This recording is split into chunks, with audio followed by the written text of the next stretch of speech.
Hello everyone, जय हिंद।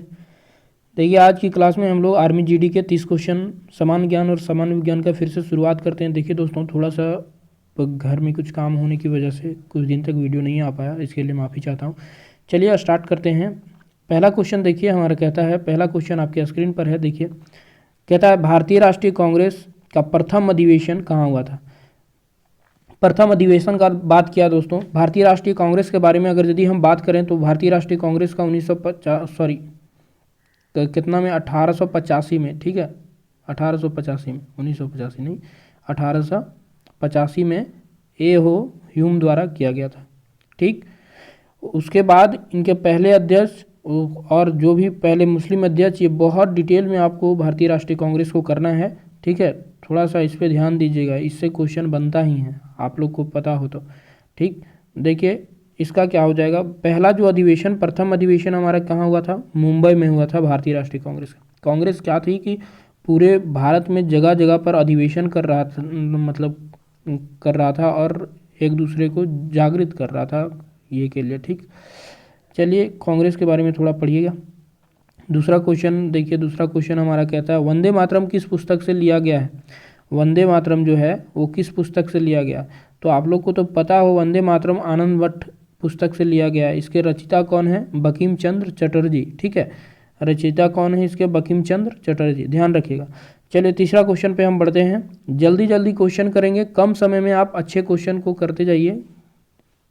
चंद्रगुप्त द्वितीय के समय में भारत में कौन आत्री आया था। चंद्रगुप्त द्वितीय के समय कौन आया था, फाहियान आया था। आप लोग को पता हो तो कौन आया था, फाहियान। ठीक है, चलिए अगले क्वेश्चन की ओर बढ़िए। अगला क्वेश्चन, ABM का फुल फॉर्म पूछा है। ठीक है, फुल फॉर्म ABM क्या है, तो ये एंटी बैलिस्टिक मिसाइल है। ठीक, एंटी बैलिस्टिक मिसाइल है ABM का फुल फॉर्म। ठीक है दोस्तों, आगे बढ़ते हैं हम। अगला क्वेश्चन देखिए आपके स्क्रीन पर है, 5 नंबर क्वेश्चन, आप इसको देखिए। हिंदू मुस्लिम की एकता बढ़ाने के लिए किस आंदोलन ने सहयोग दिया। देखिए हिंदू मुस्लिम जब 1920 में दोस्त, 1920 में जब हमारा असहयोग आंदोलन चल रहा था, असहयोग आंदोलन, तो आपको पता हो तुर्की में खलीफा पद को ये करने के कारण वहाँ खिलाफत आंदोलन स्टार्ट हुआ। खिलाफत आंदोलन जो इधर इंडिया में भी ये हुआ, तो महात्मा गांधी ने खिलाफत आंदोलन को असहयोग आंदोलन में मर्ज कर लिया, मिला लिया। ठीक है, और मिलाने से क्या हुआ कि इसमें हिंदू मुस्लिम मिलाकर हिंदू मुस्लिम का इसमें एकता दिखने लगा एक ही आंदोलन में। ठीक है, दोनों खिलाफत आंदोलन और असहयोग आंदोलन मिलाकर, तो खिलाफत आंदोलन ने सहयोग दिया था उसमें। ठीक, चलिए हिंदू मुस्लिम की एकता बढ़ाने में। अगला क्वेश्चन देखिए आप दोस्त, अगला क्वेश्चन है, स्वतंत्रता के समय कांग्रेस अध्यक्ष कौन था। देखिए कांग्रेस के बारे में हम स्टार्टिंग से बोल रहे हैं, कांग्रेस, इंडियन नेशनल कांग्रेस, भारतीय राष्ट्रीय कांग्रेस, इसके बारे में जितना डिटेल आप जानकारी रख सकते हैं उतना रखिए, इससे क्वेश्चन बनता ही बनता है, ये बनता ही बनता है। ठीक है, तो स्वतंत्रता के समय पूछा है, तो स्वतंत्रता के समय कौन थे इनके अध्यक्ष, तो वे हमारे JB कृपलानी थे। ठीक, JB कृपलानी थे, ध्यान रखिएगा। आगे बढ़ते हैं। देखिए कहता है, रोजर फेडरर कहाँ के निवासी हैं। रोजर फेडरर आपको पता हो, बहुत ही प्रख्यात और विख्यात खिलाड़ी हमारे टेनिस के रोजर फेडरर कहाँ से हैं, ये स्विट्जरलैंड से हैं। ध्यान होगा आप लोग को, नहीं ध्यान है तो रोजर फेडरर का 1-2 टेनिस मैच देखिए। ठीक है, चलिए आगे बढ़ते हैं अगले क्वेश्चन की ओर। अगला क्वेश्चन कहता है, पंडित केलुचरण महापात्र, यह नाम किससे जुड़ा है। पंडित केलुचरण जो है मतलब किससे जुड़े थे, तो ये एक डांसर थे, आपको डांसर थे, और कि कहाँ के थे, ओडिशी। ठीक है, ओडिशी डांसर थे। आप लोग इनके बारे में थोड़ा गूगल कीजिएगा, ओडिशा के डांसर थे, ओडिशा पुरी में इनका जन्म हुआ था, तो वही ओडिशी नृत्य में इनका ये था। ठीक है, आगे बढ़ते हैं। और इनके बारे में एक और, ये इनको अवार्ड भी मिला है। कौन सा अवार्ड, उड़ीसा में सबसे पहले वो अवार्ड इनको मिला है। थोड़ा आप गूगल कीजिएगा और कमेंट बॉक्स में कमेंट कीजिएगा। चलिए अगला क्वेश्चन देखिए, अगला क्वेश्चन हमारा कहता है, अगला क्वेश्चन रॉबर्ट्स कप, अगला क्वेश्चन कहता है, एक सेकेंड देखिए दोस्तों, अगला क्वेश्चन करेंगे हम। इससे पहले हम स्क्रीन को लॉक करते हैं थोड़ा। अब देखिए अगला क्वेश्चन, रॉबर्ट्स कप किस खेल से संबंधित है? ठीक है, रॉबर्ट्स कप का बात किया। रॉबर्ट्स कप, ये देखिए कप बहुत इंपॉर्टेंट है। ये कप जो है रॉबर्ट्स कप फुटबॉल से रिलेटेड है। ठीक है, तो जितना भी तरह का कप है वो एक लिस्ट बना के अपने कॉपी में रखिए और उसको बार बार रिवीजन कीजिए। ये कप से क्वेश्चन पूछता है और आर्मी जीडी में तो बहुत बार पूछा है। राष्ट्रपति राज्यसभा में कितने सदस्य मनोनीत कर सकते हैं? राष्ट्रपति जो हैं राज्यसभा में कितने सदस्य मनोनीत कर सकते हैं? आपको जवाब देना है दोस्त। राज्यसभा का बात आया तो राज्यसभा हम लोग पहले थोड़ा सा पढ़े हैं। ये राज्यसभा का जिक्र ये आप जब आता है तो इनके इसके बारे में जानते हैं कि ये उच्च सदन है। ये हमारा उच्च सदन है। ठीक है, उच्च सदन है, उच्च सदन है। ठीक, और फिर राज्यसभा का जिक्र आर्टिकल मतलब अनुच्छेद 80 में है दोस्त। और इसमें जो राज्यसभा में 12 कैंडिडेट जो है राष्ट्रपति मनोनीत कर सकते हैं। और अभी टोटल कितना कैंडिडेट? 250 कैंडिडेट रहते हैं। ठीक है, जिसमें 12 हमारे राष्ट्रपति ये करते हैं। तो हमारा इसका उत्तर क्या हो गया दोस्त, बताओ? हमारा उत्तर हो गया 12। ठीक है, चलिए आगे बढ़ते हैं हम। अगला क्वेश्चन देखिए। अगला क्वेश्चन आपके स्क्रीन पे, लोकसभा की सदस्यों की संख्या क्या है? लोकसभा के सदस्यों की संख्या अभी के हिसाब से पूछ रहा है, तो अभी के हिसाब से देखिए 543 ये है। ठीक है, 2 जो मनोनीत थे उनको हटा दिया गया है, तो अभी 543 लोकसभा के सदस्य सिर्फ हैं। ठीक, 543, 545 में 543। पहले प्रावधान था टोटल 552 का। ठीक है, जब आप इसको पढ़िएगा संसद में, लोकसभा राज्यसभा, तो डिटेल में पढ़िएगा। अभी याद रखिए, तो 543 कैंडिडेट हैं किनके? लोकसभा के। ठीक, लोकसभा को अगर यदि आप जानते हो तो लोकसभा को निचली ऊपरी सदन तो राज्यसभा, निचली सदन हो गया लोकसभा। और इसका आर्टिकल कितना, अनुच्छेद कौन सा है? अनुच्छेद है 81 अनुच्छेद है। ठीक है, 79 में संसद, 80 में राज्यसभा और 81 में लोकसभा। ये अनुच्छेद है। ये अनुच्छेद भी पूछता है, क्वेश्चन पूछेगा कि लोकसभा किस अनुच्छेद के तहत आता है, तो ये 81 के तहत। ठीक, चलिए आगे हम बात करते हैं। उस राष्ट्रपति का नाम बताओ जो एक बार से अधिक कार्यकाल के लिए चुना गया। तो एक बार से अधिक हमारे डॉक्टर राजेंद्र प्रसाद आए थे। डॉक्टर राजेंद्र प्रसाद जो है। चलिए अगला क्वेश्चन देखिए दोस्त, बोलता है हिमा दास किस राज्य की रहने वाली? हिमा दास कहने का मतलब ढींग एक्सप्रेस कहाँ से है? तो ये असम से है। ठीक है, असम से है। हिमा दास को ढींग एक्सप्रेस के नाम से भी जाना जाता है, ध्यान रखिएगा। ये भी पूछ सकता है कि ढींग एक्सप्रेस किसको बोला जाता है। आगे देखिए, कहता है एंटोनी जनरल को कौन करता है? एंटोनी जनरल को कौन नियुक्त करता है? तो ये पावर है राष्ट्रपति के पास, एंटोनी जनरल ऑफ इंडिया को नियुक्त करने का। एंटोनी जनरल कौन से अनुच्छेद के तहत आता है दोस्त? तो ये 76 के अंतर्गत आता है। ठीक है, चलिए 14 क्वेश्चन हम लोग कर चुके हैं और भी करेंगे, आप लोग बने रहिए। चलिए दोस्तों देखिए, 15 नंबर क्वेश्चन कहता है पानीपत की तीसरी लड़ाई। पानीपत के बारे में बोले थे, तीनों लड़ाई आप जानिएगा, पहली, दूसरी, तीसरी। पहली बाबर और ई के बीच, दूसरी अकबर और हिमू के बीच, तीसरी जो है मराठा और अहमद शाह अब्दाली के बीच हुआ था। तो इसमें जीता कौन था? 1761 में। 1761 में जब पानीपत आप लोग को पता हो तो कहाँ पड़ता है? हरियाणा में पड़ता है। ठीक है, हरियाणा में पड़ता है। इसमें अहमद शाह अब्दाली जीता था। ठीक, ध्यान रखिएगा, ये सब युद्ध इम्पोर्टेंट है, इसको करते के रखिएगा और रिवीजन करते रहिएगा। पढ़ता तो बहुत कोई है लेकिन सफल वही होता है जो उसको बार बार रिवीजन करते रहता है। देखिए अब अगला कहता है एक्यूपंक्चर क्या है? एक्यूपंक्चर ये देखिए मतलब मेडिकल ये में यूज़ किया जाने वाला टर्म है। इसमें क्या है, इसमें क्या होता है कि सुई के माध्यम से उपचार की एक विधि है। दर्द जब होता है किसी बॉडी के एक पार्ट में तो वहाँ नसों में सुई चुभो कर उस दर्द से रिलीफ कराया जाता है। ये एक माध्यम है डॉक्टरी का। ठीक है, तो सुई के माध्यम से उपचार की विधि है। ठीक, ध्यान रहेगा आप लोग को। आगे बढ़ते हैं, अगला क्वेश्चन देखिए, बोलता है पृथ्वी के चारों ओर गति करता हुआ रॉकेट भारहीन होता है क्योंकि? भारहीन जब पृथ्वी के चारों ओर एक ही में जाके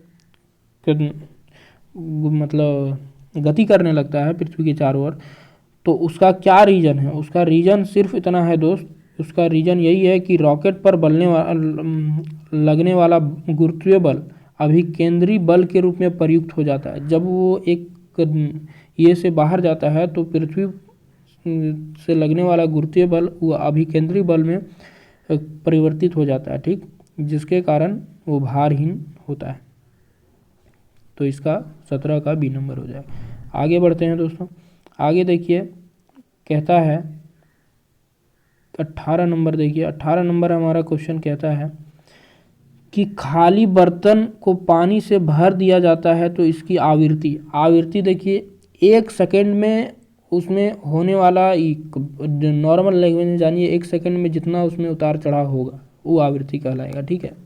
तो अगर यदि कोई खाली बर्तन है उसमें पानी डालते हैं तो उसका आवृत्ति बढ़ ही जाएगा, 1 सेकेंड में उसमें होने वाला एक्टिविटी जो है बढ़ जाएगा, ठीक है, तो आवृत्ति जो होता है बढ़ जाता है। अगला क्वेश्चन 19 नंबर देखिए, मसूड़ों में होने वाली बीमारी है, मसूड़ों में होने वाली बीमारी है, देखिए इसमें से कौन सा बीमारी है? तो ये अस्कर्वी है, ठीक है। अस्कर्वी मसूड़ों में होने वाली बीमारी होती है। अस्कर्वी विटामिन सी की कमी के कारण होता है, रिकेट्स डी की कमी के कारण, बेरेबीरी बी की कमी और रेतौंधी ए की कमी के कारण, ठीक।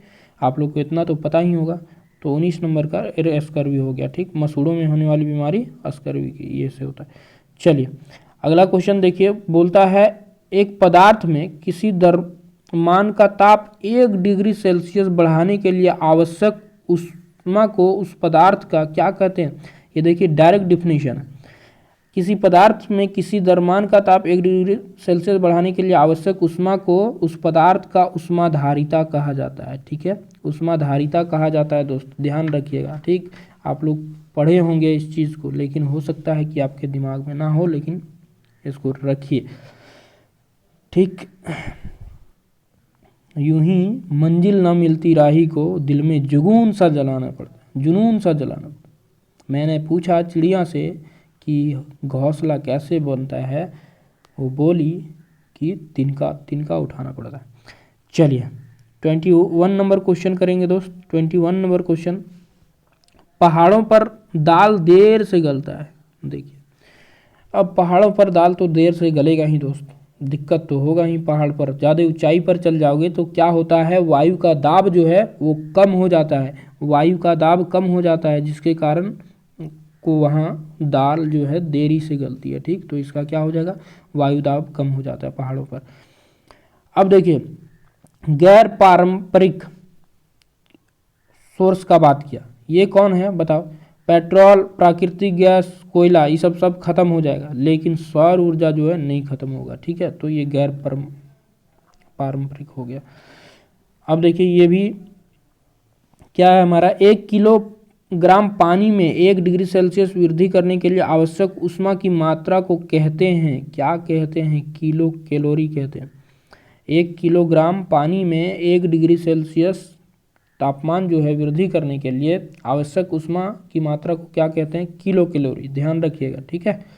अब देखिए अगला क्वेश्चन 24 नंबर। 24 नंबर कहता है विजातीय आवेशों के मध्य लगने वाला बल, विजातीय आवेशों के मध्य लगने वाला बल क्या है? तो ये हमारा है विजातीय आवेश, मतलब अलग अलग आवेश के बीच लगने वाला बल क्या होता है? तो कूलाम का आकर्षण बल होगा, कूलाम का, ठीक। यहाँ आवेश का बात किया तो कूलाम तो आएगा ही।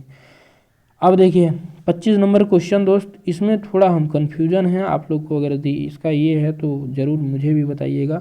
मनुष्य द्वारा स्वसंश्लेषित विटामिन कौन सा है?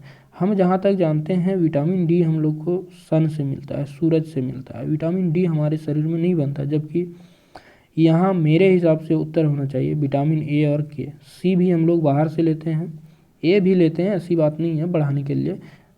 ए और के जो है मनुष्य संश्लेषित करता है, मतलब खुद से उसके शरीर बनाता है।